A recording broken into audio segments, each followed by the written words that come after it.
So sino sa inyo dito yung nakaabot sa dating metang-meta pa si Chu? Sobrang daya guys at sobrang OP ng dating Chu kasi kayang-kaya niyang basagin yung base ng kalaban ng siya lang mag-isa. Yung tipong kayang-kaya niya makipagsabayan sa mga makukunat na hero dati pa lang. Alalang-alala ko pa guys, ang pinakamatinding rival ng Chu is si Aldous. At partida na yun guys, kahit 500 stack pa yung Aldous, kayang-kaya niyang patahin yan mag-isa lang.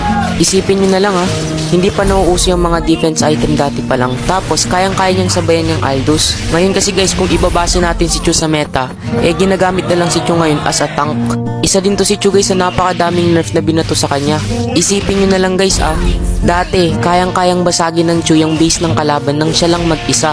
Ngayon ang layo-layo ng binago ng Chu kumpara sa dati.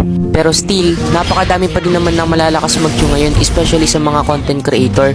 Pero bago ko pa man kinilala tong mga content creator na Chu gods, is nauna ko nang kinilala si Insection.